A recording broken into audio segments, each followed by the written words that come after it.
Now, if I walked into your office today and offered to buy your business based on your revenue, that top line number you have spent 40 years chasing, you would probably laugh at me out of the room. You know your numbers, you've hit seven figures, maybe eight, and you're the big dog in your region. But here's the hard truth that nobody tells you until it's too late. To a real buyer, I'm talking about private equity or that competitor you have been fighting for decades. Your revenue doesn't matter nearly as much as you think. There's a quiet crisis happening to the guys like us right now.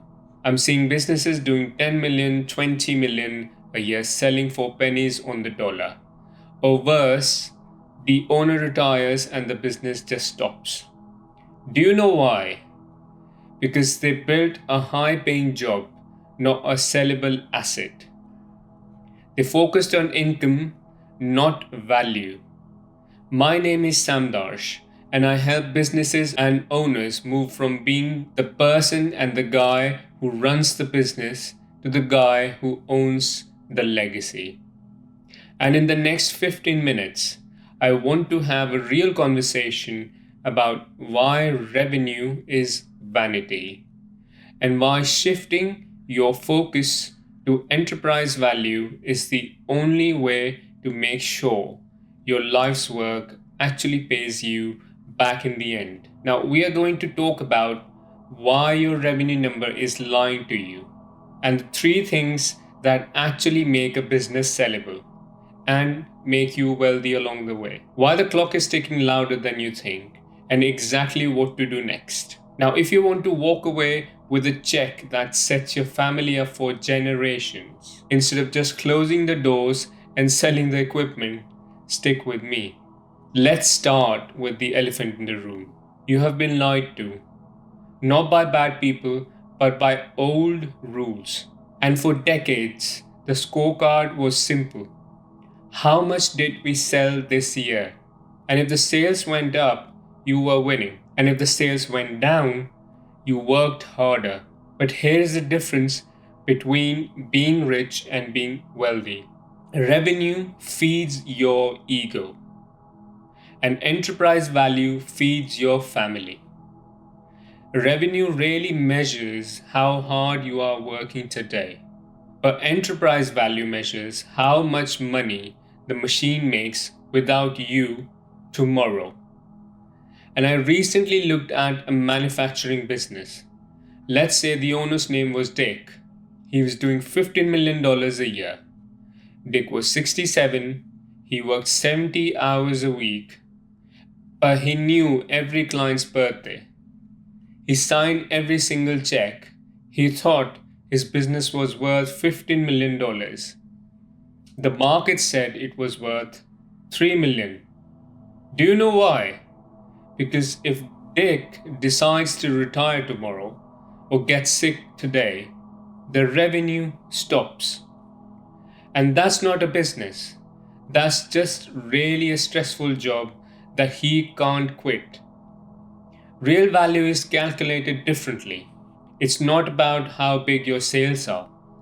It's about the quality of those sales. Now, if your business runs on manual processes, sticky notes, and you making every decision, your business is worth 2x or 3x your profit. That's it.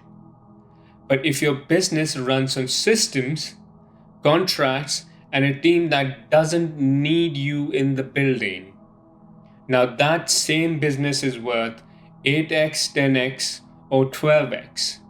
Now, if we do the math, a $12 million profit into 3, that's the I do everything model, is a $6 million exit. However, a $2 million profit into 10, which is the multiple, is the system model, which is a $20 million exit. Same revenue, same profit, but triple the check at the end. Now that is why we need to stop obsessing over the P&L and start looking at the bigger picture. And so how we do get that number higher It comes down to three things: focusing on enterprise value and what it gives you. So, the benefit of that thing is the multiplier effect. Firstly, it's about leverage. When you focus on revenue, every dollar you earn is taxed, spent, and gone. When you focus on value instead, every improvement you make gets multiplied. Think about it like this: if you install a piece of software that saves your sales team $100,000 a year in wasted time, you didn't just save $100,000 at a 10x multiple, you just added $1 million to your net worth. Every system you build, every process you write down is an asset. You stop working for a paycheck, start working for equity. Now, benefit number two of this is the walkaway freedom. And I know that fear. I see it in the eyes of the owners I talk to. Now, you're afraid that if you bring in technology, you lose control. You're afraid of the Silicon Valley kids and their petty AI. But focusing on value actually gives you control back.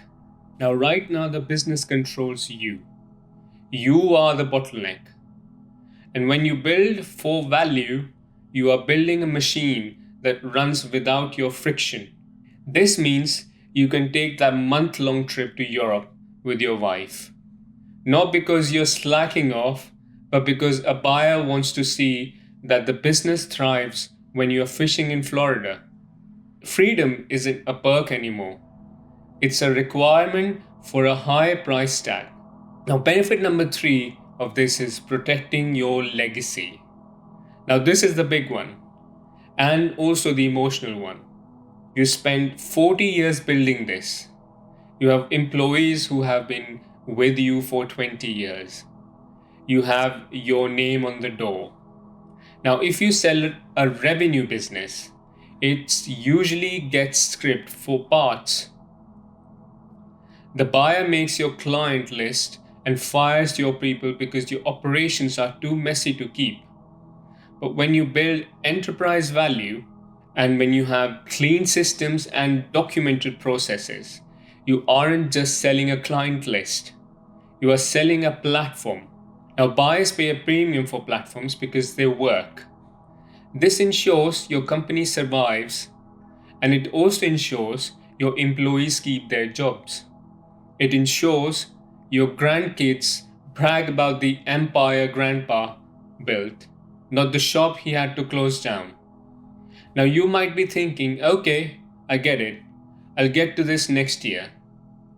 But I need to be very honest with you right now. You do not have time. We are in the middle of a perfect storm, which I call the silver tsunami. And here's what it looks like.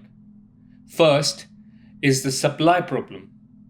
Right now, there are millions of business owners just like you preparing to retire.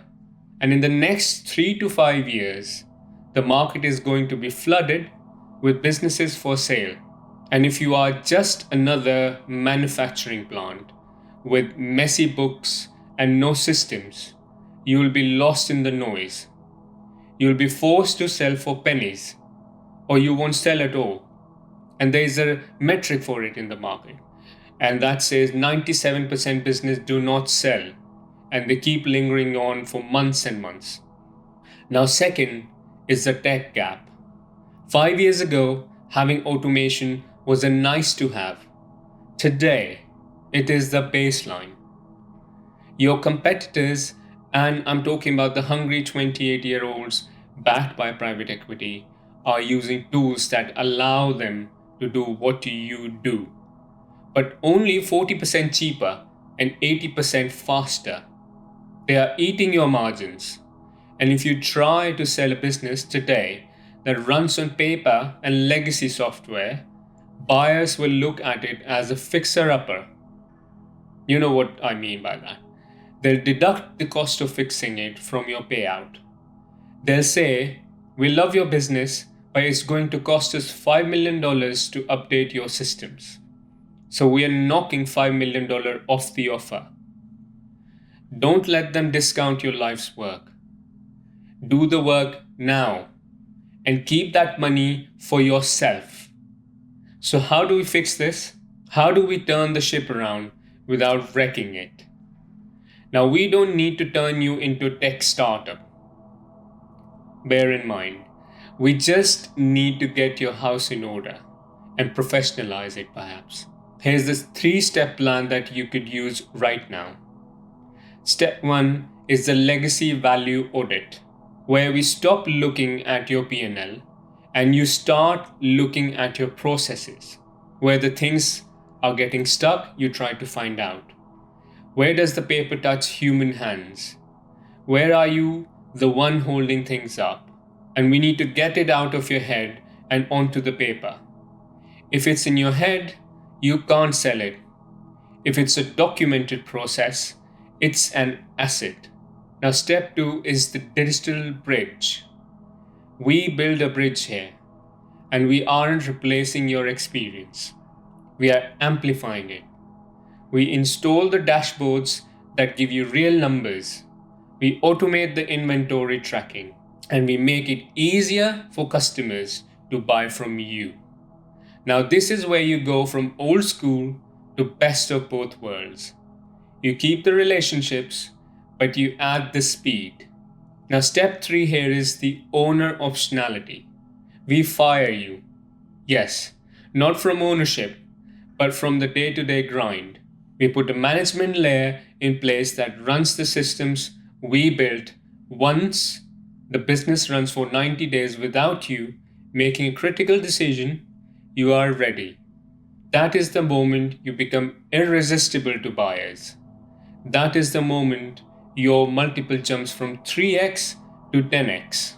I know this is heavy. I know that staring at a 40-year legacy and realizing it needs to change is terrifying. And you might feel like it's too late or that you are too old to learn new tricks. But let me tell you this, you have the one thing the Silicon Valley kids don't have. You have the wisdom. You have the scars.